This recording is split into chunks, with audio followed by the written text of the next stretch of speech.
നമസ്കാരം. അമേരിക്കൻ സ്വപ്നങ്ങളിലേക്കുള്ള ഏറ്റവും വലിയ കവാടമായി കണക്കാക്കപ്പെട്ടിരുന്ന H-1B വിസ സംവിധാനം ശക്തമായ രാഷ്ട്രീയ നീക്കങ്ങളുടെ കേന്ദ്രമായി മാറിയിരിക്കുകയാണ്. H-1B visa abuse act of 2026 എന്ന പുതിയ ബിൽ മുന്നോട്ട് വെച്ചതോടെ വിദേശ തൊഴിലാളികൾക്കും പ്രത്യേകിച്ച് ഇന്ത്യൻ IT പ്രൊഫഷണൽ സമൂഹത്തിന് മുന്നിലുള്ള ഭാവി കൂടുതൽ അനിശ്ചിതത്വത്തിലേക്ക് നീങ്ങുകയാണ്. ഒരു കാലത്ത് കഴിവിനും വൈദഗ്ധ്യത്തിനും വില നൽകുന്ന സംവിധാനമായി വിലയിരുത്തപ്പെട്ട ഈ വിസ പദ്ധതി ഇന്ന് ദുരുപയോഗം എന്ന പേരിൽ പൂർണ്ണമായും പുനർരൂപകൽപ്പന ചെയ്യപ്പെടുന്ന ഘട്ടത്തിലാണ്. US-ലെ സ്വദേശീയരായ തൊഴിലാളികളുടെ താൽപര്യങ്ങൾ സംരക്ഷിക്കുന്നതിനായി H-1B വിസകൾ നൽകുന്നത് 3 വർഷത്തേക്ക് നിർത്തുന്നതടക്കമുള്ള വൻ മാറ്റങ്ങൾ നിർദ്ദേശിക്കുന്ന ബിൽ റിപ്പബ്ലിക്കൻ പാർട്ടി അംഗങ്ങൾ അവതരിപ്പിച്ചു. H-1B വിസ ദുരുപയോഗം തടയൽ നിയമം 2026 എന്ന പേരിൽ എലി ക്രെയിൻ അവതരിപ്പിച്ച ബിൽ നിലവിലെ വിസ സമ്പ്രദായം പൂർണ്ണമായും പരിഷ്കരിക്കാനാണ് ലക്ഷ്യമിടുന്നത്.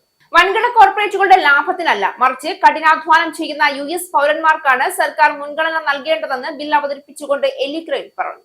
ബ്രാൻഡൻ ഗിൽ, പോൾ ഗോസർ, ആൻഡി ഓഗിൻസ് തുടങ്ങിയ പ്രമുഖ റിപ്പബ്ലിക്കൻ നേതാക്കളുടെ പിന്തുണ ബില്ലിനുണ്ട്. നിലവിൽ പ്രതിവർഷം അനുവദിക്കുന്ന 65,000 വിസകളുടെ എണ്ണം 25,000 കുറയ്ക്കണമെന്നാണ് ബില്ലിലെ പ്രധാന നിർദ്ദേശം. നിലവിലുള്ള ലോട്ടറി സമ്പ്രദായത്തിന് പകരം ഉയർന്ന ശമ്പളത്തിന്റെ അടിസ്ഥാനത്തിൽ വിസ നൽകുന്ന രീതി കൊണ്ടുവരണമെന്നും കുറഞ്ഞ ശമ്പളം പ്രതിവർഷം $2 ലക്ഷം, അതായത് ഏകദേശം 1.8 കോടി രൂപയായി നിശ്ചയിക്കണമെന്നും ബിൽ ആവശ്യപ്പെടുന്നു. ഒരു ജോലി ചെയ്യാൻ യോഗ്യനായ അമേരിക്കൻ തൊഴിലാളിയെ കണ്ടെത്താൻ കഴിയുന്നില്ല എന്ന് തൊഴിലുടമകൾ സാക്ഷ്യപ്പെടുത്തണമെന്നും വിദേശ തൊഴിലാളികളെ നിയമിക്കുന്നതിനായി സ്വദേശീയരായ തൊഴിലാളികളെ പിരിച്ചുവിട്ടിട്ടില്ല എന്ന് ഉറപ്പാക്കണമെന്നും ബില്ലിൽ വ്യവസ്ഥയുണ്ട്. H-1B വിസയുള്ളവർക്ക് ഒന്നിലധികം ജോലികൾ ചെയ്യുന്നതും തേർഡ് പാർട്ടി ഏജൻസികൾ വഴി വിദേശികളെ നിയമിക്കുന്നതും നിരോധിക്കണമെന്നും നിയമം നിർദ്ദേശിക്കുന്നു. വിസയുള്ളവർക്കൊപ്പം കുടുംബാംഗങ്ങളെ കൊണ്ടുവരുന്നതിനും ഗ്രീൻ കാർഡ് അഥവാ സ്ഥിരതാമസത്തിന് അപേക്ഷിക്കുന്നതിനും വിലക്കേർപ്പെടുത്താൻ ബിൽ ശുപാർശ ചെയ്യുന്നുണ്ട്. കൂടാതെ വിദ്യാർത്ഥികൾക്ക് ജോലി പരിചയം നേടാൻ സഹായിക്കുന്ന ഓപ്ഷണൽ പ്രാക്ടിക്കൽ ട്രെയിനിംഗ് പ്രോഗ്രാം നിർത്തലാക്കാനും നിർദ്ദേശമുണ്ട്. US തൊഴിലാളികൾക്ക് പകരം കുറഞ്ഞ കൂലിക്ക് വിദേശികളെ വെക്കുന്ന രീതി അവസാനിപ്പിക്കാനാണ് തങ്ങൾ ശ്രമിക്കുന്നതെന്ന് അനുകൂലിക്കുന്നവർ വ്യക്തമാക്കുന്നു. സാങ്കേതിക വിദ്യ, എഞ്ചിനീയറിംഗ് മേഖലകളിൽ വിദഗ്ധ തൊഴിലാളികളെ നിയമിക്കാൻ US കമ്പനികളെ സഹായിക്കുന്നതാണ് H-1B വിസകൾ. ഇതിന്റെ ഏറ്റവും വലിയ ഗുണഭോക്താക്കൾ ഇന്ത്യക്കാരായതിനാൽ ഈ നിയമം നടപ്പിലാക്കിയാൽ അത് ഇന്ത്യൻ പ്രൊഫഷണലുകളെ വലിയ രീതിയിൽ ബാധിക്കും.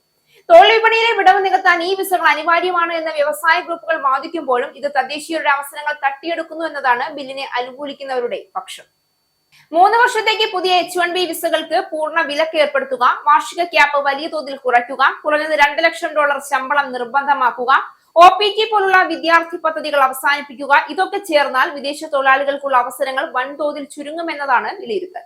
എന്നാൽ വിമർശകർ പറയുന്നത് ഇത് വെറും തൊഴിൽ സംരക്ഷണ നയം മാത്രമല്ല, മറിച്ച് ആഗോള കഴിവുകളെ അമേരിക്കയിൽ നിന്ന് അകറ്റുന്ന ഒരു കടുത്ത രാഷ്ട്രീയ നീക്കമാണ് എന്നാണ്. IT, ടെക്നോളജി മേഖലകൾ വലിയ തോതിൽ ആശ്രയിക്കുന്ന വിദേശ പ്രതിഭകൾക്ക് ഇതോടെ വാതിലടയാനുള്ള സാധ്യതയാണ് ഉയരുന്നത്. ദീർഘകാലത്തിൽ ഇത് നവീകരണ ശേഷിയെയും സാമ്പത്തിക വളർച്ചയെയും ബാധിക്കുമെന്ന ആശങ്കയും ഉയരുന്നു.